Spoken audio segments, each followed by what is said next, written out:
electronic invention I want you to see.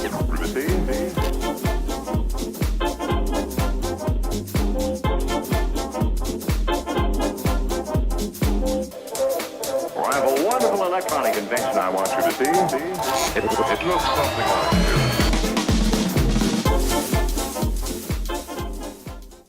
Welcome to the Vapors Report. I'm Anthony Romella. Here at the Vapors Report, we will provide you with the news you want to know, reviews you can really use, and interviews with experts and idiots.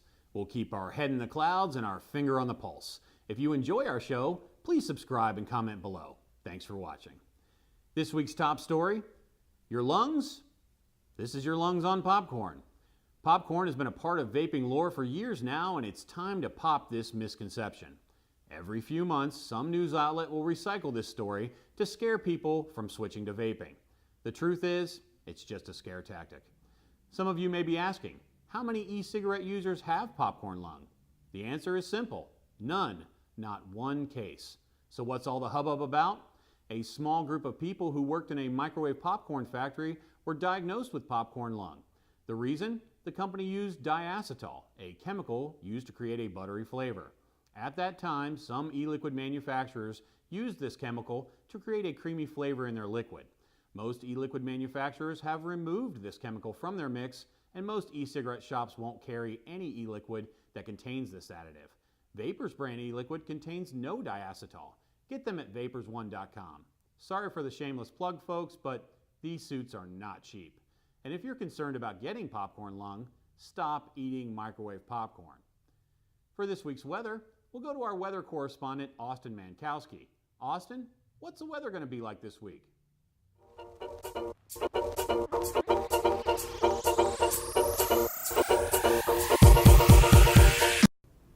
It's cloudy. Cloudy. That's good. Thanks, Austin. In other vaping news, the truth about sloppy seconds.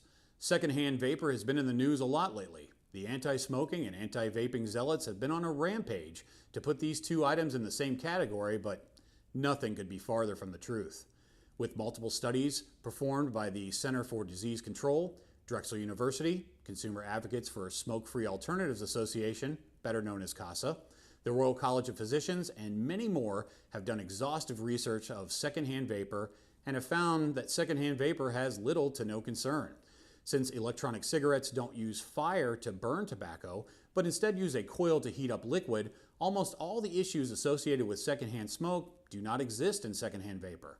This, combined with the fact that secondhand vapor dissipates much quicker than traditional smoke, makes this even less of an issue. Yes, both products contain nicotine, but the possibility of someone getting a harmful dose from secondhand vapor is highly unlikely. A study by the Spanish Council of Scientific Research, the researchers compared e-cigarette smoke and regular cigarette smoke for 156 volatile organic compounds known as VOCs and found nothing of concern. Dr. Farcellonis wrote, the results of the study basically showed that indoor air and normal exhaled breath have more VOCs than e-cigarette aerosol. That means that secondhand vapors are safer than kissing your hairy-chinned aunt, but I'm guessing you already knew that. Speaking of kissing up, it's time for a Minute with Romella.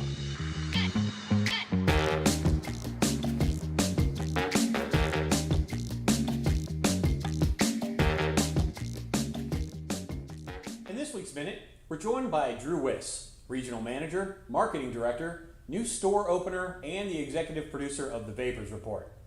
Man, Drew, that's a lot of hats. I hope they're paying you for all that. Thank you so much for being with us today. Thanks for having me, Anthony. You know, you've been in the vaping industry for a long time. I haven't been in anywhere near as long as you. You've seen a lot of changes. What's your favorite part about vaping today? I would have to say how far the devices come from the origin of the pen battery all the way up to now. We have like the Aegis Legend by Geek Vape, the Trantor by Pioneer. Heck, they even have devices that talk to you nowadays. Yeah, that's what I need. One more thing in my life that talks to me. You know, I've tried a lot of different juices. I've tried the Vapors line juices. I think they're delicious. But what do you think makes Vapors liquids stand out from the other ones? Well, our company is pretty great. We follow FDA regulations. It's not made in our back of a vape shop by somebody that's unqualified. It's made in a lab by a certified PhD chemist. And they're also max VG, which is spectacular, so the majority of the population can vape it. And we have hundreds of flavors that are awesome. Sounds like where I'd want to buy my juice. You know, we get a lot of people in the vape store from time to time. You know, you've got all different kinds of customers. What would you say to a new person who's thinking about getting into vaping about coming into a vapor store? I would say don't be nervous at all. We're going to be there right with you every step of the way, making sure you get the right product that you need for all your wants. We're going to show you how to work that product, and we're going to get you out the door really happy. And you're going to be thanking yourself for it, making the switch. You know, I'd have to agree. I went into a couple of vapor stores, and they have a tasting bar. You can actually try any flavor that they sell right there on the premises before you buy it. I've gotten home with liquid that tasted like bathroom cleaner, and I'm sure you have too.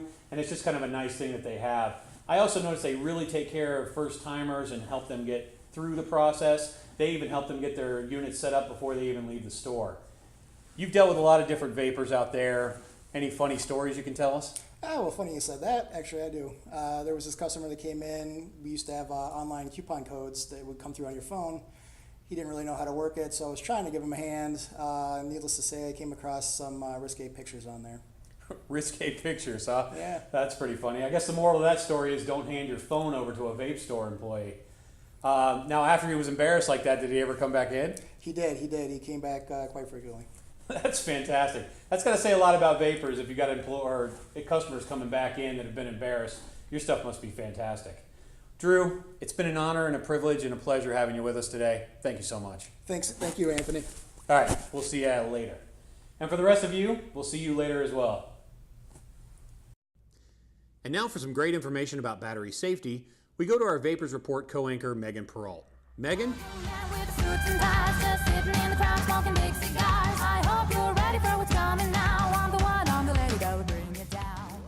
Thanks, Anthony. Battery safety is the most important part of e-cigarette use. Any batteries that have a torn or scratched wrap should never be used in your device. You should only use external batteries in an external battery charger and never through the USB port. Charging batteries in your unit will be detrimental to battery life. Internal battery devices are very popular because of how simple they are to use. Unfortunately, most users do not understand the charging requirements for this type of device. Internal e-cigarette batteries should be charged at a maximum of 1 amp. Most companies do not provide their customers with a wall block for charging in their device. You should never use a mobile phone wall adapter because they have such a high amperage. Most range from 2 to 6 amps, and overcharging the batteries will cause them to fail. If you're using your mobile phone charger, you can cause damage to the battery, and that will require you to purchase a new device. The best way to avoid damage is to purchase a charger from a reputable e-cigarette shop, such as Vapors, or plug the device into your computer and that will regulate the charge correctly. The anti-vaping advocates are looking for any reason to stop the vaping revolution. Do not give them any ammo. Practice battery safety. And now, back to the studio. Thanks, Megan, for the great information. We all need to make battery safety our top priority. Wow, I'm getting hot in here. Megan, why don't you change your clothes and tell us about the juice of the week?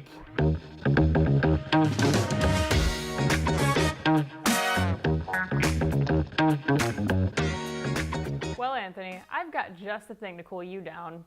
This week we have a great new flavor from The Fountain. Cherry ice is sweet and delicious cherries mixed into an icy beverage. If you can't stand the heat, then pucker up and vape this icy treat. If you're interested in picking up this e-liquid, check out the links below. And now, back to the studio.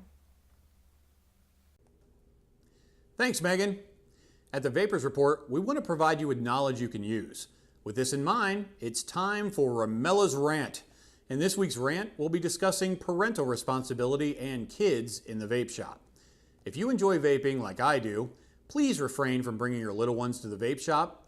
You must be at least 18 years old to use vape products. Our industry is under heavy attack for supposed advertising to underage users. Bringing your children to the vape shop only helps the opposition. There is nothing for them in the shop. However, a child that sees packaging that looks like candy or cereal may encourage them to want to try it. If you enjoy these great flavors like I do, please be an adult and leave the kids with grandma next time you need to visit the shop. We are dedicated to helping people make better choices. We want you to make the switch. So tune in next week for more great news at the same vape time, same vape channel. I'm Anthony Romella. Thank you and good night.